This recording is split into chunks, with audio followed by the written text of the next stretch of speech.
There has been no more interesting or crazy time to be a women's basketball head coach than the current moment. So we have Tony Bozzella here from Seton Hall to tell us all about the experience firsthand. We're going to talk about some new Pirates. Oh, twist my arm. We got to talk about Jersey Kids. Locked On Women's Basketball starts now.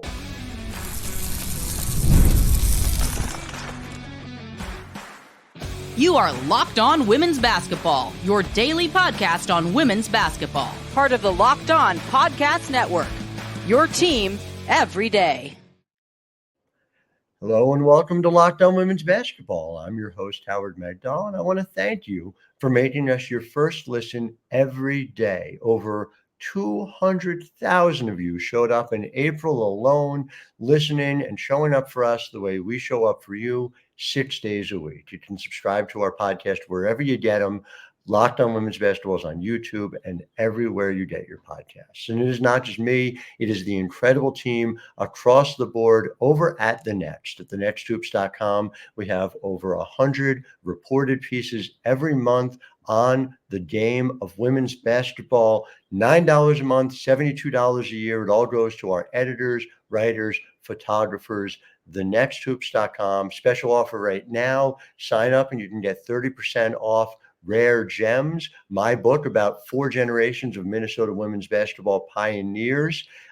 Coupon code goes to you as soon as you subscribe. It's a book I'm really proud of. Really glad I got to tell that story, including Cheryl Reeve of New Jersey. And so with that as segue, delighted to bring Tony Bozzella back onto the program. Not the first time, not the second time, and boy, not the last time, because Tony, you have a lot to talk about when not only it comes to the overall landscape, which we'll get to in segment 1, but segment 2, this Seton Hall team is so interesting to me, and what you guys have put together over this time is fascinating. But let's just start at the top. Again, another year, another Seton Hall run to the postseason, go to the NIT, season ends. How different was this year with the transfer portal open than your typical March, April, where you're recruiting, but not transfer portal recruiting at the same time? Yeah, it's an honor to be on the show again. And you know how much I think of you, Howard, and I consider you a friend, and I appreciate you always having us on. But, you know, all your writers, all your people, and, you know, I'm a, huge Next reader every single day, and it means a lot. And I thank you for that. No, it's been unbelievable. And speaking to a lot of my friends, and it's just hard. Like everyone's like, oh, it's part of your job. This isn't what it was even 3 years ago. But you have to learn, you have to adapt. We've been very fortunate. My staff has done a great job in getting some great kids out of the portal. We've been very fortunate. We've only lost 2 kids to the portal. One kid was a graduate, so she still got her degree from Seton Hall. So we did very well on both ends of that. But it's just been a challenge, and fortunately, we have succeeded. We're still looking, as are most teams. We were talking even off the air. I mean, I turn around, I look at the Big East, I look at some of these schools in other leagues. They're decimated by this, have to rebuild. And fortunately, we weren't. Knock on wood, and we'll hope that continues. To be honest, It's fascinating too.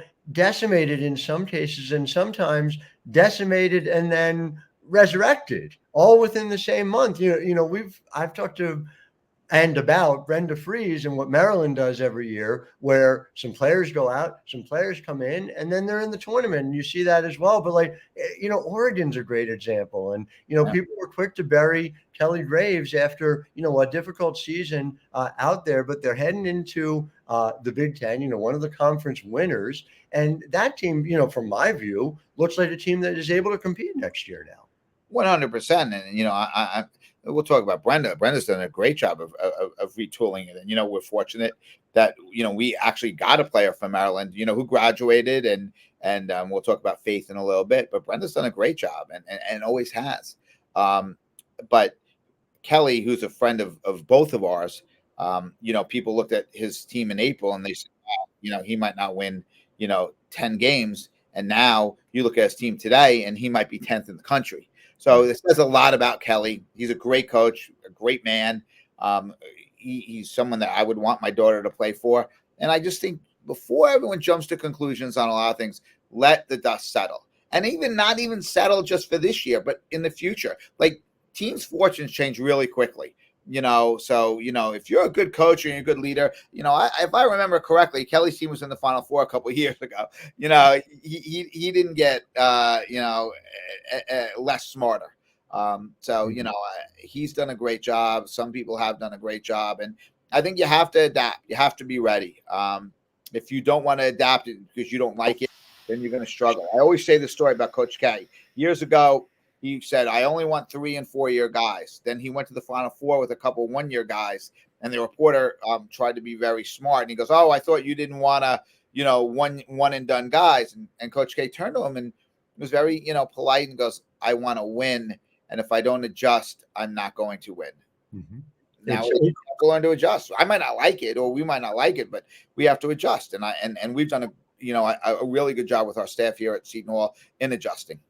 It's interesting to me. And again, to that point, I feel like there's a fair amount of the conversation about, wishing it weren't so, instead of the conversation being where it must be, which is that this is the system as it exists now. It is a system that has continued to evolve. And then there's multiple ways in which the system can operate. And one of them clearly is, there's a way to recruit your own players and make sure that people are happy, and changing in some ways the experience that you go through as well. But it also gives everybody a chance to kind of evaluate year by year, well, in what ways are these a fit and what ways are these not a fit? And so I even want to take it from the opposite perspective, which is to say that you'd offer, someone comes in on a scholarship. I'm sure plenty of times you've seen, this is not a good fit for her. This is not a good fit for us. Well, now, those things are able to almost self-correct in a more efficient way than they were. Are there benefits to, colleges and players alike to the way this system now exists? Absolutely. And that was really well said by you. And there's no reason to begrudge a student athlete for trying to, get a great deal or, get more for what their worth is. There's nothing absolutely wrong with that. Like, that's part of what we are. I would like to have some guardrails on both our side and their side to make it a little bit more stable, but we're getting there. But how it was in the past, that wasn't fair either. I mean, let's not think, in the past when, some of these players, Michael Jordan, a lot of these other, great men's players were generating so much income for their schools and stuff and not benefiting from that. That wasn't fair either. I mean, let's not go there. So there's nothing wrong with it. I just think we got to have some guardrails, which I'm not even sure what they are, to protect both sides a little bit better. But listen, I think if you are creative, which I think we are at Seton Hall, and recruiting your own kids, piecing together a puzzle, going after the correct kids. Yeah, sometimes you're still going to lose them, but going after kids that you have to have a system. You have to have an idea what you're going for. You can't just start throwing it out and trying to sign any kid. Well, this kid's a great rebounder. Kid's a great shooter. This kid's a great foul shooter. Well, you got to know what you want. I think if you do that, you can build a good program. And unfortunately, we've had success doing it, and we'll continue to try and do it the right way. It doesn't mean it's going to be a perfect season every year, but I think you have to be creative, and you have to just. I don't love it, but I love the challenge of it, and I love the opportunity to recreate my team and still continue the culture that we have. It's a challenge, and I'm enjoying it, to be honest with you. And you're right about this. And of course, it is definitely a fairer, more equitable system than the one that Ed O'Bannon experienced back when he had his original lawsuit. And I will say, in probably the cruelest experience of my journalistic life, you pointed out during a press conference earlier this past season that you and I were the only two in the room who were old enough to remember something. So I'm delighted to reach and talk about Ed O'Bannon, because I know that you and I probably saw him play, and who knows how many people have also seen him play. But there are these massive shifts across the college basketball landscape. It's very interesting for me to see. And to me, again, and this goes back to, we'll get into where the rubber hits the road in Seton Hall, particularly right after this break, but the idea that you're a Seton Hall product, that you understand the ins and outs of the value of a Seton Hall education as you are having those conversations with players coming in, seems to me like you guys are well set up to be able to do that. So we'll talk more about this right after our break, all about Faith Masonius, all about the Seton Hall experience, so much more to come with Tony Bozzella. I'm Howard Megdal. This is Locked On Women's Basketball. Locked On Women's Basketball is brought to you by BetterHelp. And it's important that when we think through the things that are upsetting us, the things that we're trying to understand, the ways in which our life is unfolding, that we get help when we need it. There's an opportunity to do that by utilizing therapy. And BetterHelp makes it easier for you to get therapy. If you're thinking of it, give BetterHelp a try. It is entirely online, designed to be flexible and suited to your schedule. If you don't like your therapist, you're able to change therapists free of charge. Now, if you are looking to start, go to betterhelp.com/lockedonnba. You get 10% off your first month. Again, that's BetterHelp, HELP.com/lockedonnba. Take it from a New York Mets fan. Therapy can help. Although they won last night, Tony. So we did, and I was glad he used Diaz back to back, because that's, I really aggravated me that we would never use him back to back, and now we are. And these games still count at the end of the year, so that was a big win last night. And I'm glad to see Diaz bounce back and throw fastballs, which he wasn't doing. Yeah, exactly. It's a great point, because he did sliders all night the night before, and that was very interesting. It makes a difference. Well, we could talk Locked On Mets therapy all day, but we're going to stick right now for Locked On Women's Basketball, and we'll save that for after the show.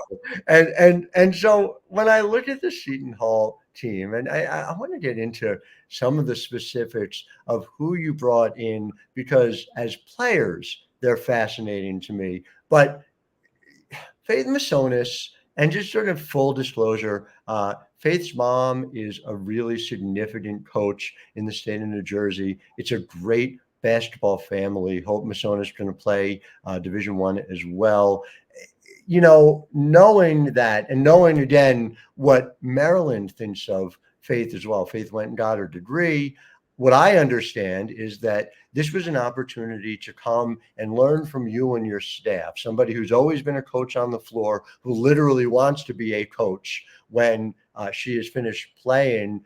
How much did who Faith was play a part in recruiting her here, and how much of it was the type of Swiss Army knife game she brings, which is a wing who can guard a lot of different players and, perform on both sides of the ball? Yeah, this was put in motion 6-7 years ago by, my former associate coach, Lauren DeFalco, who, really recruited Faith, knows obviously Ellen really well, her mom, and, as do I, and as does the rest of the staff. Coach Jose Rabinbas, obviously a Jersey guy too, knows the Masonius as well. But, we didn't get her. I think people forget Faith could have chosen just about any school in the country coming out of high school, scored over 2,000 points, was a star at Manasquan. Faith played in 2 Sweet 16s, 1 round of 32, and 1 Elite 8, and was a huge contributor in all of them. When you look at her statistically, points per game and stuff, it doesn't jump out at you. 48% shooting from the field jumps out at me. Her ability to defend, pass the ball, play, after getting an ACL, coming back in 7 months, all those things were really important to me, but the person was really important to me. The intensity, the experience, the competitiveness, the knowledge that she's going to bring to the table is really going to, separate us, I think, from some of the past few teams we've had, which have been very good. Yeah. But Faith brings a lot of that stuff, Howard, and, it's immeasurable. Jalen Brunson's a really, really good player. Mm-hmm. But what he brings is far more than the points a game he's scoring. He brings leadership, toughness, and most of all, confidence. And that's what Faith's going to bring to this table.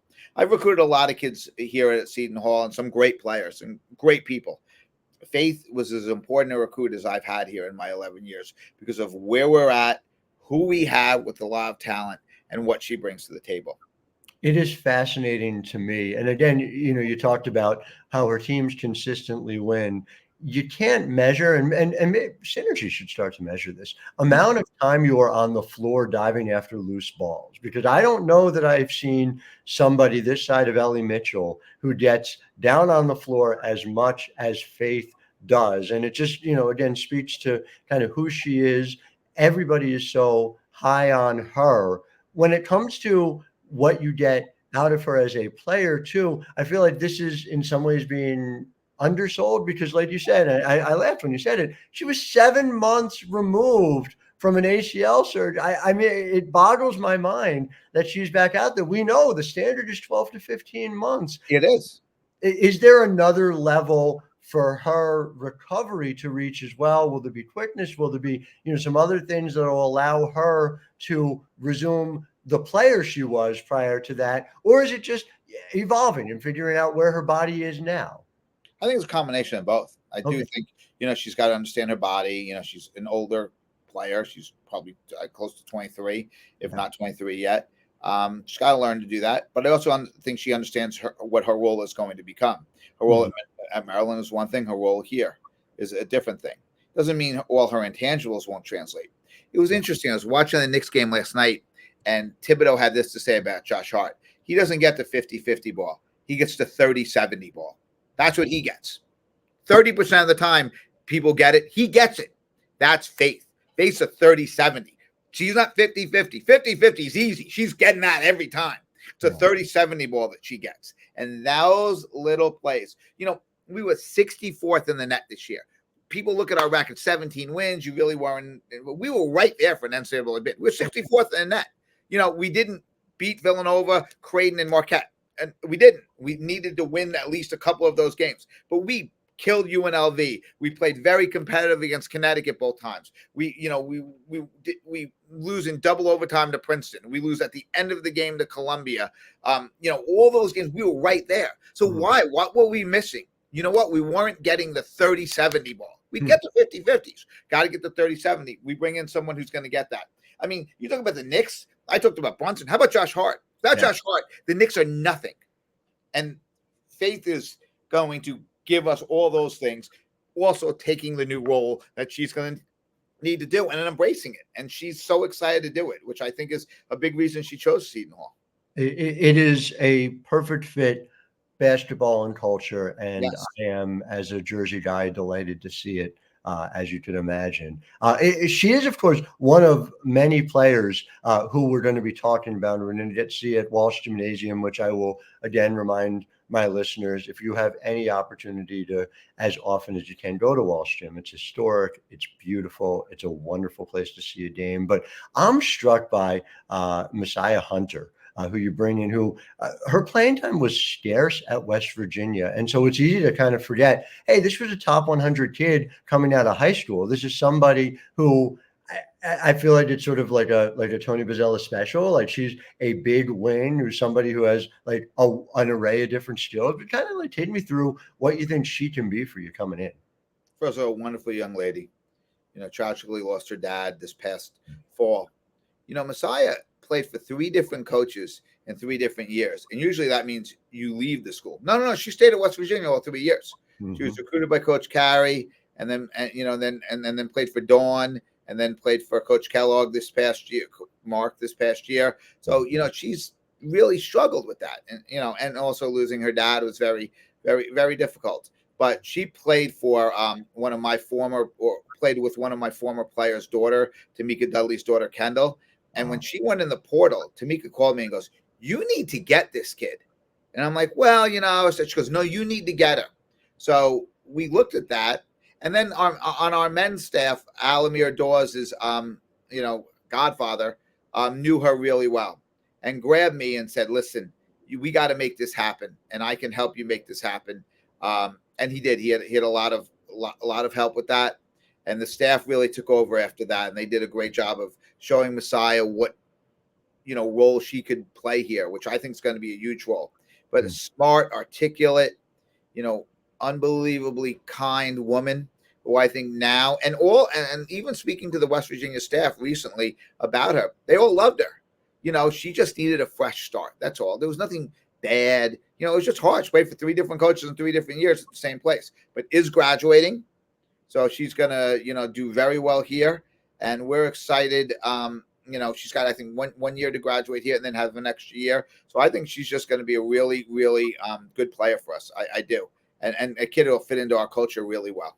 Really excited to see it. And so when we come back, we're going to talk a little bit about a couple of freshmen coming in. We're also going to talk, as I said, it is Rare Gems book release day, which is all about Minnesota basketball. And so you were nice enough to provide a tie-in 2 times over. So we'll talk a little bit more about that in segment 3.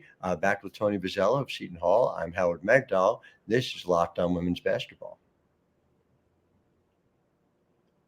Locked On Women's Basketball is brought to you by DoorDash. And so Mother's Day is coming up. DoorDash has you covered. You might have somebody like me. My mom would prefer not a big, busy restaurant. We stay home, we relax, we have a celebration and celebrating mom together. DoorDash gives you the opportunity to do it. Right now, they have an offer for 50% off your next order up to $15 when you spend $15 or more on your next flowers, convenience, grocery, or retail store on DoorDash. Again, 50% off your next order. That's what we're going to do. We're going to have it brought to us. We're going to let my mom relax. We're going to celebrate her all together, have her grandchildren there, and have ourselves a great time. DoorDash is going to help us do it with the podcast code Locked On NBA. Again, that is podcast code LOCKEDON NBA for up to 50% off your next order,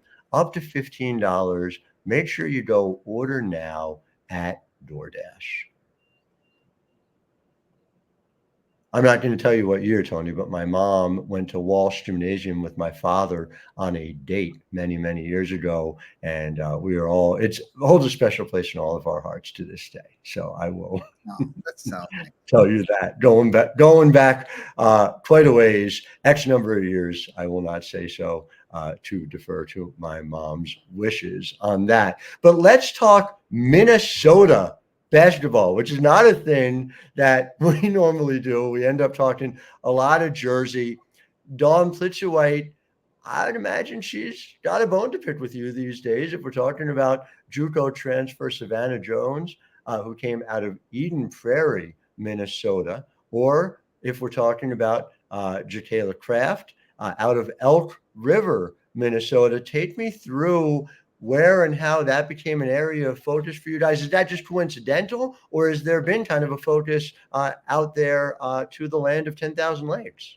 We've had some kids from Minnesota here, and including McKenna Hofschild, who came in with LP and is now just still become someone I'm close to and I talk to, and obviously had a great career. So we had some success, but this all goes to my assistants. Dee Simmons and Cassandra Calloway, did a great job recruiting Jacayla, identifying her, finding her, and she came up here, and I loved her game. But her personality, her toughness, her wanting to win, her ability to really shoot the ball was fit for Seton Hall. She was great.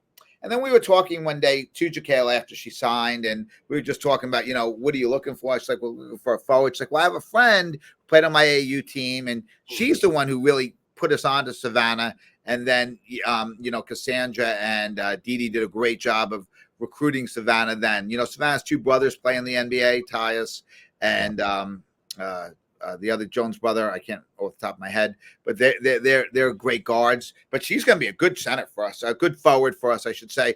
And she runs the floor well, great hands, understands the game really well, had a tremendous year for her team, which went to the Sweet 16 of the JUCO National Championships, and she played really well. So I joke with Jacayla that she's going to become recruiting coordinator number 2, but she wants one of the girls' offices, so we're going to have to figure that part out. But she's great, and I think that says a lot about Seton Hall. all our players are recruiting players too. I think that's important. It's going back to Faith again. Faith saw that we were recruiting somebody, and Faith said, listen, just give me your phone number. I want to call her. This is after she signed. So I'm like, well, I don't know what you're allowed to do. She's like, well, I'll handle it. So I'm like, great. Our kids want to recruit our kids because they do enjoy the culture here. And I love Minnesota basketball. I'm excited to read your book. Just it's not just the talent, it's the game, it's the fans, it's the atmosphere. Anyone who's played in Minnesota, the barn as they call it, it's amazing. Like, we played there and almost fell on my rear end because the floor was raised and I went down. Like, it was great. But it's great people there. It's unbelievable. We've played there before. We're going to play there again, obviously, now with Jaquela and Savannah coming to our program. But I'm so excited to read your book. It's going to be great.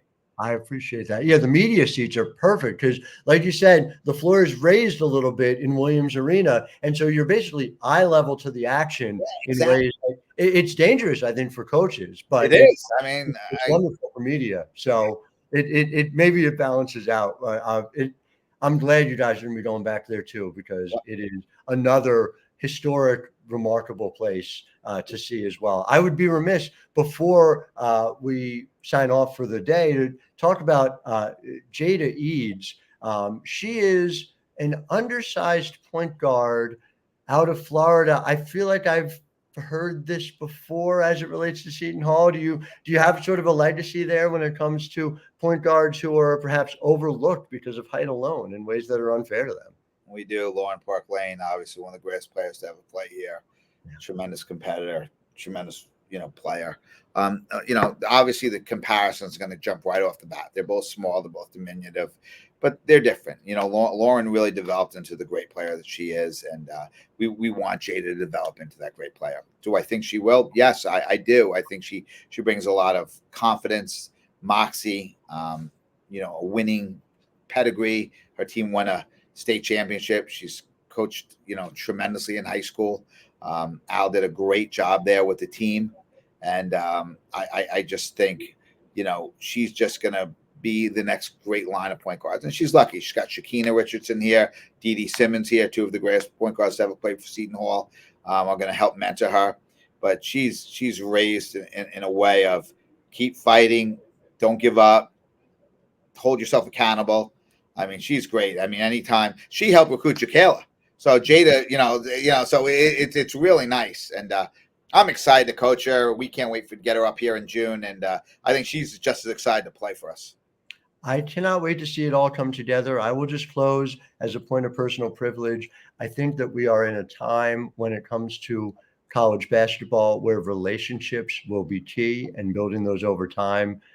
Tony, I can't talk to anybody in this industry who doesn't feel positively and strongly about you and what you build here. So again, I think you see it when you talk about that legacy, that lineage, so many players who have played for you who are getting to build what comes next. I am eager to see it. So thank you for sharing all of your insights always to our listeners. Thank you for making us your first listen every day. We will be back with you tomorrow. Katie Lou Samuelson of the Indiana Fever will be joining us, talking about the Fever, who have had couple of new additions. We'll find out who they might be and ask her if she has any insight about them. Until then, I am Howard Megdal, wishing all of you a wonderful Tuesday.